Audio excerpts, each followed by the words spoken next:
Hare Krishna, and we are continuing to read teachings of Lord Chaitanya by His Divine Grace, Srila A.C. Bhaktivedanta Swami Prabhupada.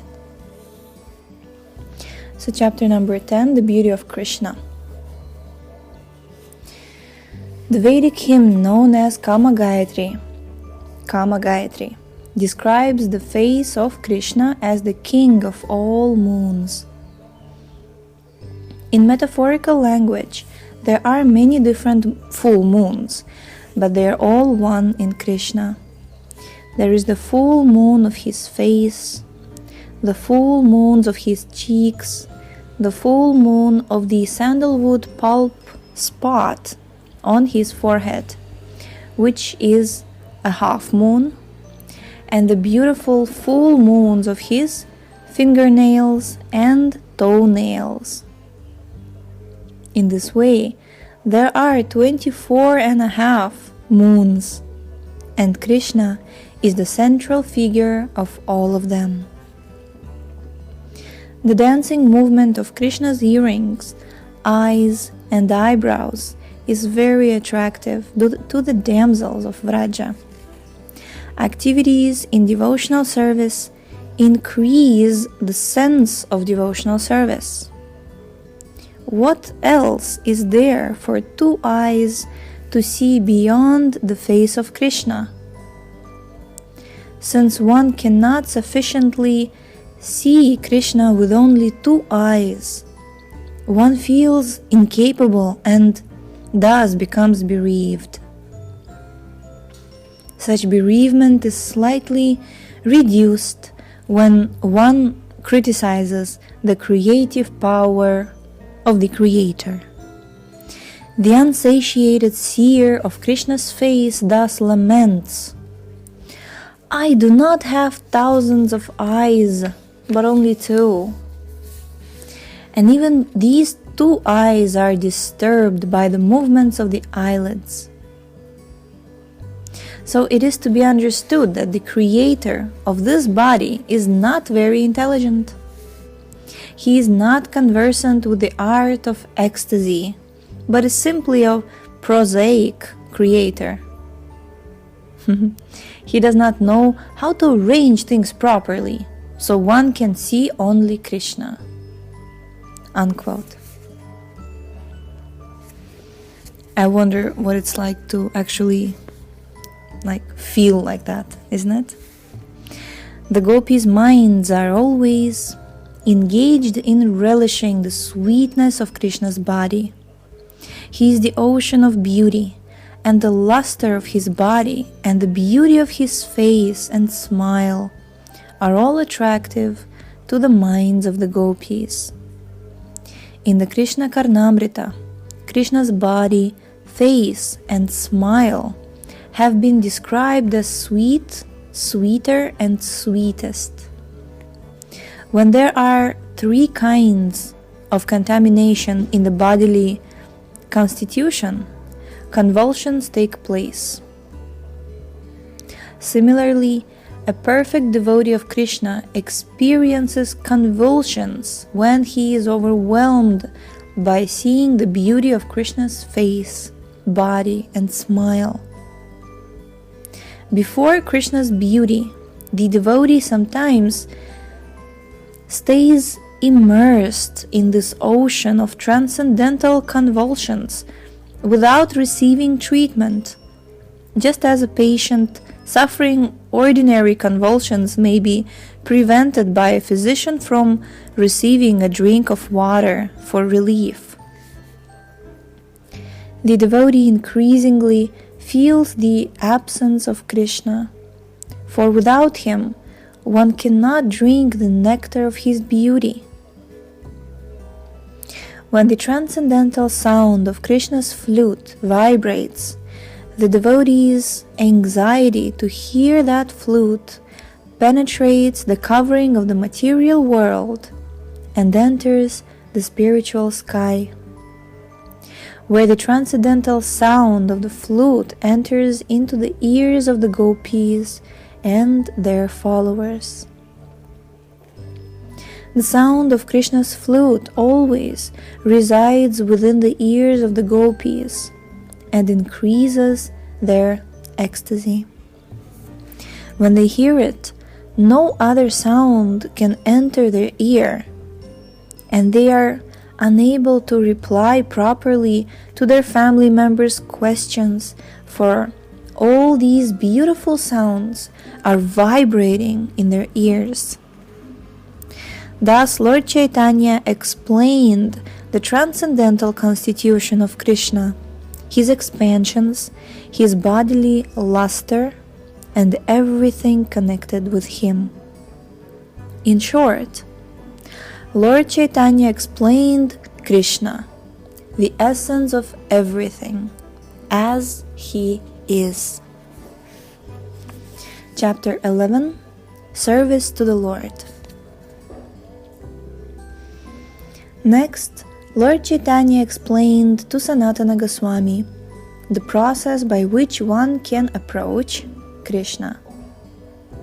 The only process, said Chaitanya Mahaprabhu, is devotional service to Krishna.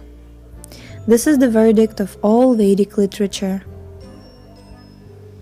As the sages declare, quote, "If someone inquires into the Vedas to determine the process of transcendental realization, or if someone consults the Puranas, which are considered sister literatures, one will find that in all of them, the conclusion is that the Supreme Personality of Godhead, Krishna, is the only object of worship." Unquote. Krishna is the absolute truth, the Supreme Personality of Godhead, and he is situated in his internal potency, which is known as Svarupa Shakti or Atma Shakti, as described in the Bhagavad Gita. He expands himself in multiple forms, some of which are known as his personal forms and some as his separated forms. Thus, he enjoys himself in all the spiritual planets, as well as in the material universes.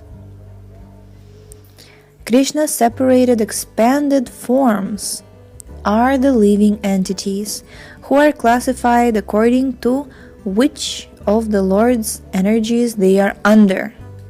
Important point, it's about us.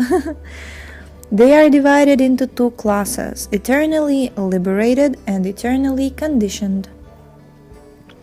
Eternally liberated living entities never come into contact with the material nature, and therefore they do not have any experience of material life. They are eternally engaged in Krishna consciousness or devotional service to the Lord, and they are counted among the associates of Krishna. Their pleasure, their only enjoyment of life, the only enjoyment of their life, is derived from rendering transcendental, loving service to Krishna. On the other hand, those who are eternally conditioned are always divorced from the transcendental, loving service of Krishna, and are thus subjected to the threefold miseries of material existence.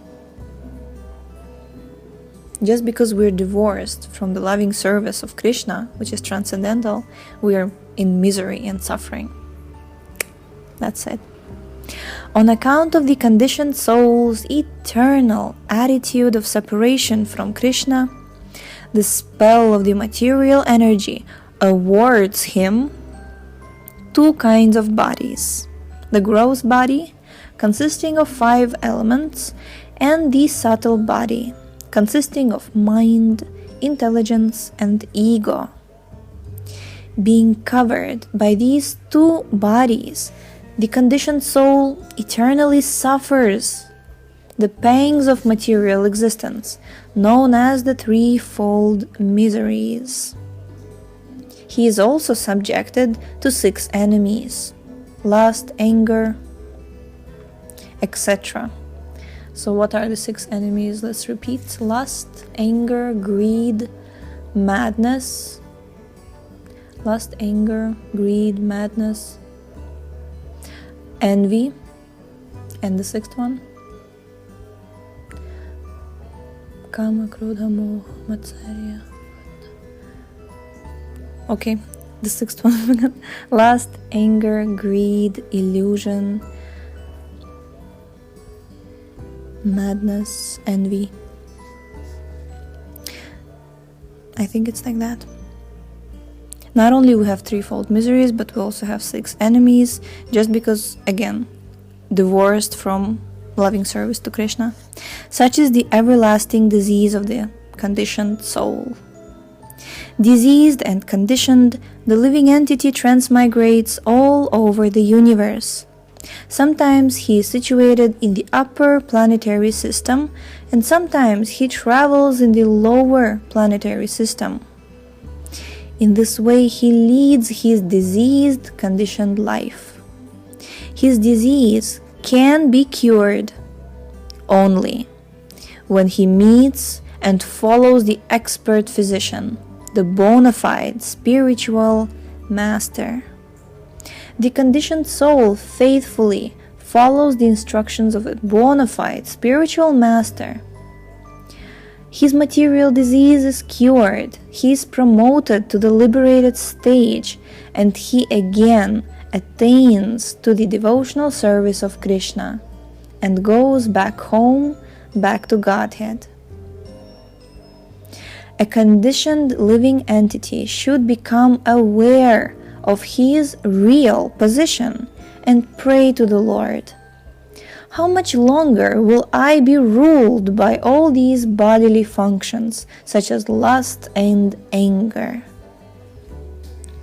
As masters of the conditioned soul, lust and anger are never merciful. Indeed, such bad masters never cease demanding service from the conditioned soul. But when he comes to his real consciousness, Krishna consciousness, he stops serving these bad masters and approaches Krishna with a frank and open heart to achieve his shelter. I love this, with a frank and open heart. At such a time, he prays to Krishna to be engaged in his transcendental loving service.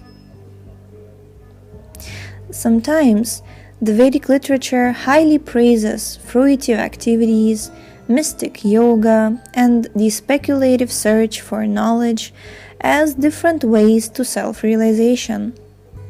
Yet, despite such praise, in all Vedic literature, the path of devotional service is accepted as foremost. In other words, devotional service to Krishna is the highest perfectional path to self-realization, and it is recommended that it be performed directly. Fruitive activity, mystic meditation, and philosophical speculation are not direct methods of self-realization. They are indirect because without devotional service, they cannot lead to the highest perfection of self-realization. Indeed, all paths to self-realization ultimately depend on the path of devotional service. Jai, we will stop here for today. Thank you so much for tuning in. The link to this book is in the description. Please check out our website shravanamdiaries.com. Read these books along with us, share them with your friends, and we shall see you tomorrow. Hare Krishna, Radhe Shyam.